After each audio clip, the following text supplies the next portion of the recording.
Francis, may be also because of the bigger recognition that was given to you as a major contributor on the development of an industry, the award of Jorma Vitkala that Francis was awarded earlier this week. Francis is going to talk about breakage probability of nickel sulfide inclusions in heat-strengthened glass. And many of us know Francis already for many years. He's a technical director. The Director of Technical Sales and Support Business Development at Saint-Gobain Business Unit Glass Facades. And he has been working for more than 30 years now in the glass industry, holding various technical and management positions. And Francis has been involved in multiple projects all around the world and also worked as a research and development center in France, where he was at the basis of several new solutions for glass facade applications. We're all excited to hear more from Francis from you. The floor is yours. Thank you, Mika.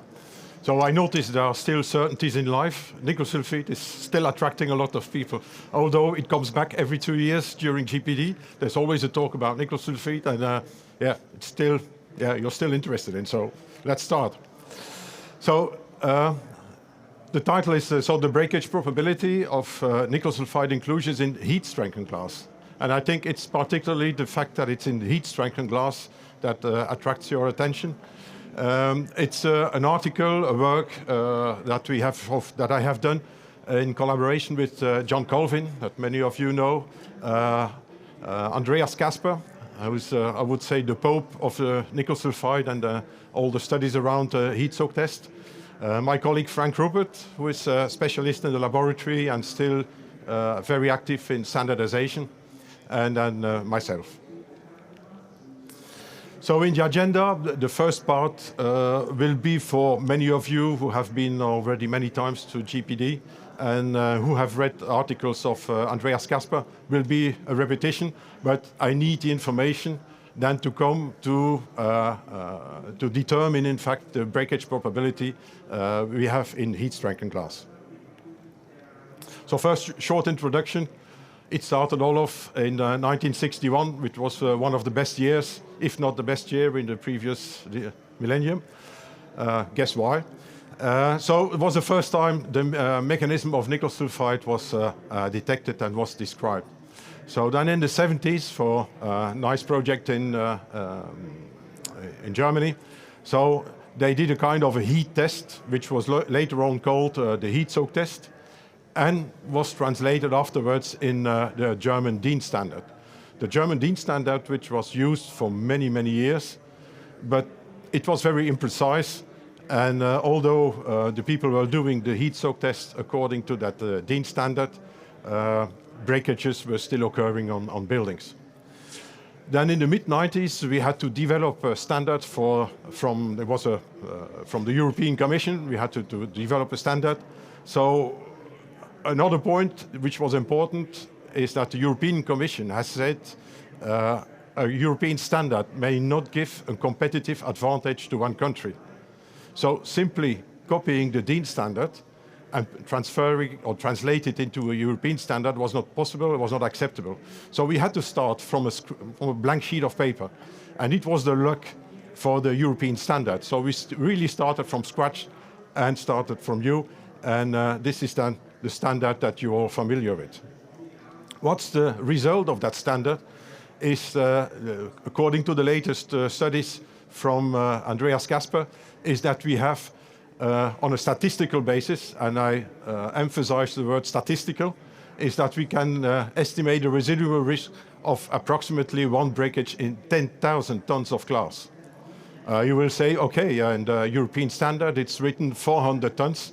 That 400 tons is knowledge mid-90s linked to the project in Germany. So Andreas Kasper, he retired almost 5 years now, and he has in fact put all his knowledge together and has written 4 papers. Altogether, they're 125 pages. So, and they have been published in Glass Structures and Engineering. If you're really passionate and interested in the topic, I can only recommend you to go through these papers. So, but since the beginning, and also the European standard, the focus has always been on heat soak testing and avoiding spontaneous breakages in fully tempered glass. It's only on rare occasions that it was mentioned that there was a risk with heat strengthened glass, but it was never really explicitly said. And if I go through some of the literature from glass producers, they have somewhere in the brochures, like the first one. However, please mind that heat strengthened glass has also the possibility of spontaneous breakage, full stop. So there's a warning somewhere, so it exists. But for the rest, nothing was done with it.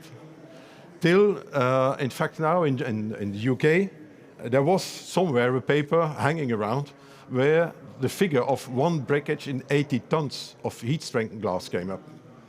So, and that's where all of a sudden that paper came on my desk. I said, according to my experience, this is a very high number. I think there might be an error somewhere. So, and that's where I contacted on John Colvin, Andreas Kasper, and Frank, and that we started working on this topic. But first, as said, for some of you, or many of you, it will be a repetition, but it's important that we go through it to have a better understanding what is the residual risk of heat strengthened glass. So we go to nickel source. Where is the nickel in fact coming from? The crystallization, how is the process ongoing? How is the nickel coming into the glass? Which phases does it have? Then the properties, and then finally the size of the nickel sulfide inclusions and the distribution. First of all, I think it's very obvious and logic. We need nickel to obtain a nickel sulfide inclusion. Very obvious. But what are the sources or potential sources of a nickel? The first idea, and one thing that I heard many times, is that having an oil heated float furnace is a high risk for nickel sulfide. Okay? And now with the recycling of coated glass, there's also some nickel in the coating stack, so there might be an additional risk. However, in R&D we have examined this and we can confirm that neither the fuel, neither the coated glass which go into recycling is a source of nickel sulfide inclusions. Like in the coatings, the nickel oxide, in fact the concentration is way too low to contaminate your furnace. So we need in fact metal chips. We need real metal containing nickel, which goes into the raw materials and even more dangerous into the cullet. This source is not perfectly under control because we're still suffering from time to time nickel sulfide inclusions in float. And we can estimate that, let's say, we still have a noise breakage of one breakage in 10 tons of standard fully tempered glass. And I have underlined it in the heat soak test. This does not mean on the facade, because we have, and this was explained in previous presentations given, and is also in the literature of Kasper, there's much more ongoing in the heat soak test, which causes much more breakages as you would have on a facade. So R&D has proved that nickel sulfide stones, they are mainly formed from steel particles contained in the raw materials. But where is then the nickel source or the nickel sulfide coming from? First of all, you need to have small splinters. The critical size is just a bit over 0.1 millimeter. And if that steel, very important, contains nickel, and there you see the critical concentration is more than 0.05%. So in a sense, one can say you only need a teaspoon of nickel to destroy or to contaminate your whole float tank. And obviously, those splinters containing nickel have to enter into the float tank. So I still haven't said where those steel splinters can coming from. You see here a cullet crusher. So now with the high content of and the increasing content of recycled glass, it's very important that the companies crushing the glass, that they use the proper material in order to not create and contaminate afterwards the float tank. So it's not the glass, the recycled glass is not the problem, it's how it's treated. So the logistic chain is very important in this. So how is it now formed? How is it created? How do the nickel sulfide inclusions occurring in the glass? Well, first of all, if we look to the phase diagram of sulfur and nickel, in the flow tank, in the oven, it's too hot, so it's just there in a liquid form. So the crystallization starts only when those nickel sulfide droplets are entering the float bath. So it's below the 1000 degrees C that we start the crystallization, the forming of the nickel sulfide inclusions. So we look more to the lower temperatures, where we have really the crystallized nickel sulfide inclusions. And in fact, simplifying, we can distinguish three main situations. First of all, we have the first phase, but this one, we never noticed it in flow tank. So we can forget the first one. In flow glass, we have never seen this composition of a nickel sulfide inclusion. Then the second part, if we move to the right, is then the Ni9S8 going to the NIS 1-to-1. So this is there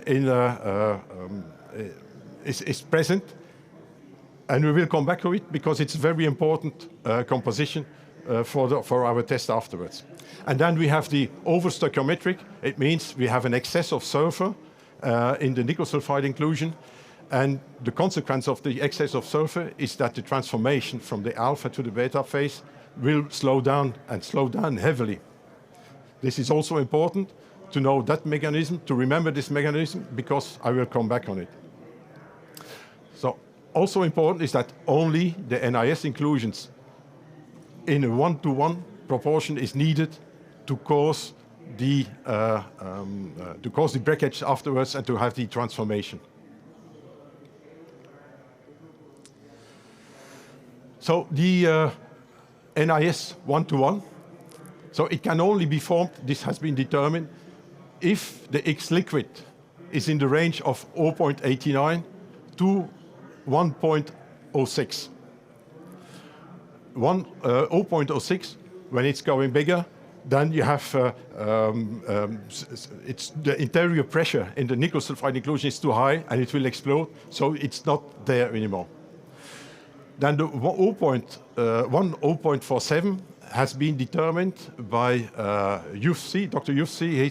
He has made a PhD, and he could demonstrate that in a ratio of NIS 1.047, the transformation is then so slow that it will never happen over the lifetime of a facade.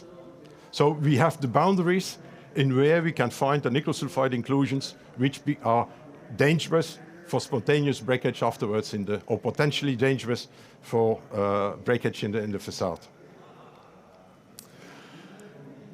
So we have the understoichiometric, so where we have less sulfur than nickel, and so there we have the two phases, as I mentioned before, the NIS in a 1-to-1 combined with the Ni9S8. So I just go back. So we are in this first range. We're looking at this part, and so we're moving in the concentration more to the Ni1-to-1.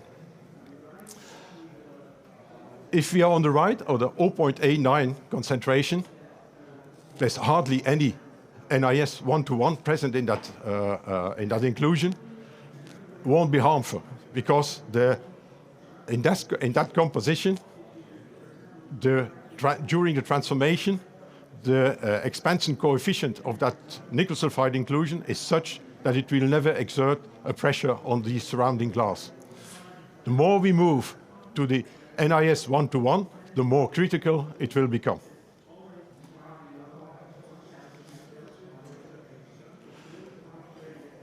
Oops. Then we have the overstoichiometric, so we go over the 1-to-1. So I've mentioned before, Yufsi had demonstrated in his PhD thesis that if you have a concentration which is above 1.047, the transformation rate is so slow that it will never break during the lifetime of the facade.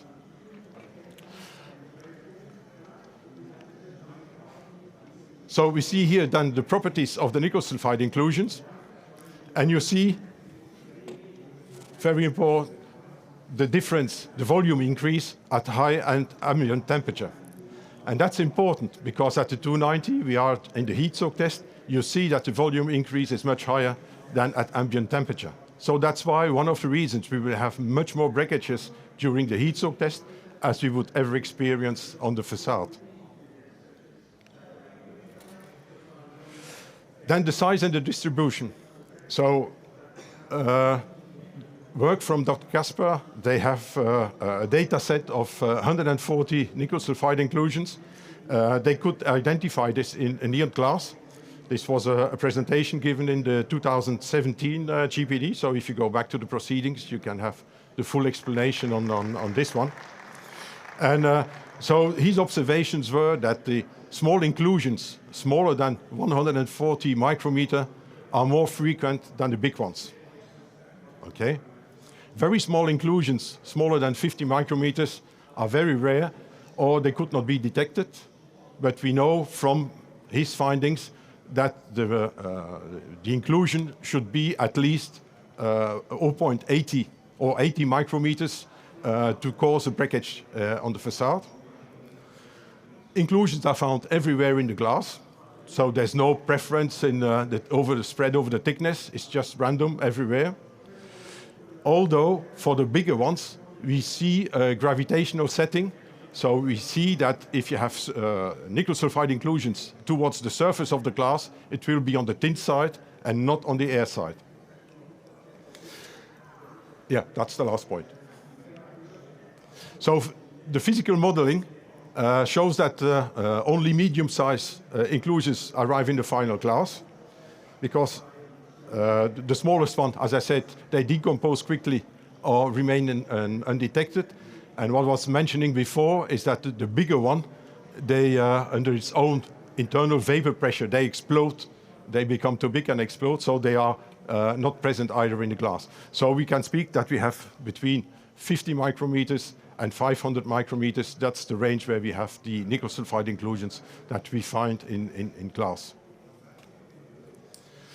So we know now what the nickel sulfide is, which compositions we have, which phases we have, where are the distribution is, where can we find them in the glass. So now it's time to look to the fracture mechanics and to see, okay, what is now critical, what is not critical, and what's then ultimately what's the breakage probability. Two important factors, or in fact two conditions to have the breakage, is the size of the nickel sulfide inclusion. So that's why I repeated that and I brought it up earlier. But also the location. What's the local tensile strength just around that nickel sulfide inclusion? So you need both conditions to have a critical nickel sulfide inclusion. Then, according to Svein, you have the formula there. You can find it in the literature. I won't go in detail. It was also presented in previous GPDs. But it allows us to determine, to calculate what is the critical diameter, taking into account the local tensile strength.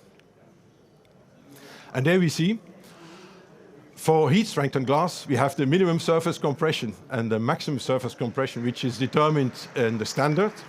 And as you see in the European standard, I haven't mentioned anything, because in the European standard, it's not given, because the criteria to determine whether a glass is heat strengthened or not according to the European standard is the fragmentation. It's the fragmentation which will determine if a glass is heat strengthened or not. So there's nothing compulsory about minimum or maximum surface compression. However, Moniato and Ennio Moniato from Stazione Sperimentale del Vetro from Italy, he did a work, and he presented that also in GPD, has determined due testing that in fact to fulfill the fragmentation criteria of the European standard, you have a stress range of 35 till 55, which is not very strange, because if we looked at especially the upper compression, it's in alignment with the ASTM or the ISO standard. So go back to the formula. So we have the critical diameter that we then can determine, also taking into account the stress. And we see what's the critical diameter linked to the minimum stress. But okay, this is of less interest to us. We are more interested in what is it to the maximum compression. And there we see, so we have from 235 based on Ennio Moniato's figures, or 255 micrometers according to the ASTM or the ISO standard. And this allows us now to make this graph. And what does it mean? So we have the inclusion, or the diameter of the inclusion in the axis, and in the y-axis we have the central tensile stress, which is the half of the surface compression. And then we can draw, based on the formula of the critical diameter, this line, everything which is beneath, with 1% breakage probability, gives us, okay, there's no risk for residual or a risk of spontaneous breakage if we below the line. If we above the line, there's a risk of breakage, and the further we go above the line, the higher the risk of having this breakage. However, there's a very important remark. This is calculated taking into account the maximum stress. So it means that the inclusion should be exactly in the middle of the glass. But I showed you before that the nickel sulfide inclusions, they are randomly distributed over the thickness. So they are not all in just exactly in the middle where the maximum stress is. So this is really worst case. So the little remark, the position out of the middle further reduces the probability, of course, because the stress is lower, so the inclusion should be bigger, and we have bigger inclusions in the glass as medium size. So knowing the distribution and the diameter range of nickel sulfide inclusions in float glass, based on the work from Andreas Kasper, breakage probability can be estimated. On his findings, we know that only about 24% of nickel sulfide inclusions are found in float glass are bigger than 235 micrometers. It must say breakages caused by smaller inclusions are very rare and can in fact be ignored to determine the residual risk. Also very important, and I mentioned that also in the beginning, is that from only 10% of the breakages observed in a heat soak test would happen on a building. So it means that only 10% of the nickel sulfide inclusions that you find in a glass would be relevant for the building. Why is it only 10%? Well, there's a lot of other stresses coming into the game for the heat soak test. And there are also other inclusions which causes breakages in the heat soak test, which are not nickel sulfide. So consequently, a qualified, and I really underline it, conservative breakage probability would be one breakage in 1,100 plus minus 200 tons. Why is that tolerance there? Well, that's the difference between the 235 micrometer based on Ennio Moniato's findings and the 255 micrometer according to the ISO or the ASTM standard.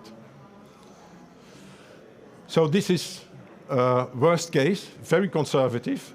That's in the idea that the critical size of nickel sulfide inclusions are all located central at the maximum stress in the middle of the glass.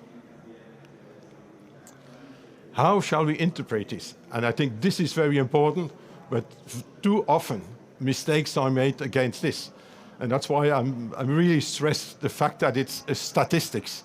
It's not just metrics. So if you took, in Excel, in your computer, a random number generator, as I've done there, so you have 10 by 10, 100 squares, and 100 dots. So you see I have squares where there's nothing. I have squares where there are 2 dots or more, or even 3 dots.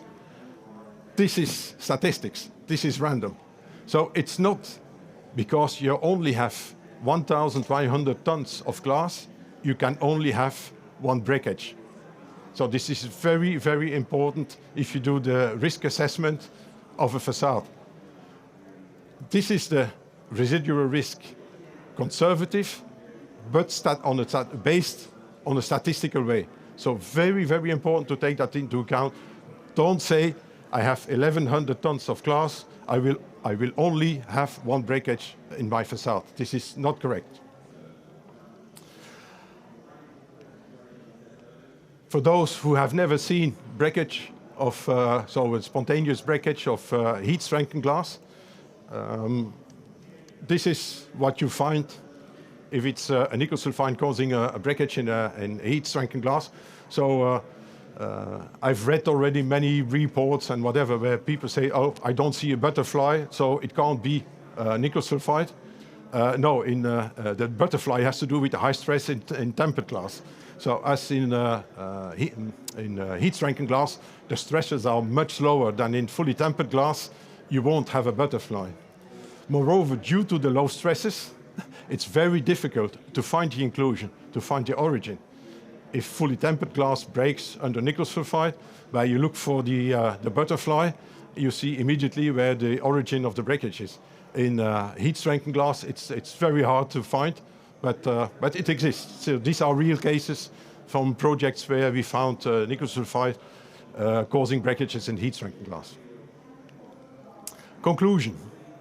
So the lowest tensile stress in the center of heat strengthened glass makes the glass much less vulnerable to spontaneous breakages than fully tempered, but not heat soak tested glass. It's very important. If the tempered glass is heat soak tested, it's really a safe glass. So conservative breakage probability of one breakage in 1,100 plus minus 200 tons can be estimated. Obviously, we don't have that many data as we have for fully tempered glass, so it would be useful to have more data and to gather more information of spontaneous breakages or breakages in heat strengthened glass due to nickel sulfide to extend this study and these findings. And the low breakage, because and that's the other question, but the low breakage probability and the fact that most heat strengthened glass is afterwards laminated, because heat strengthened glass, as you all know, is not a safety glass. So very often the heat strengthened glass gets laminated. So it's definitely not industry practice to do the heat soak test. That's it. Thank you.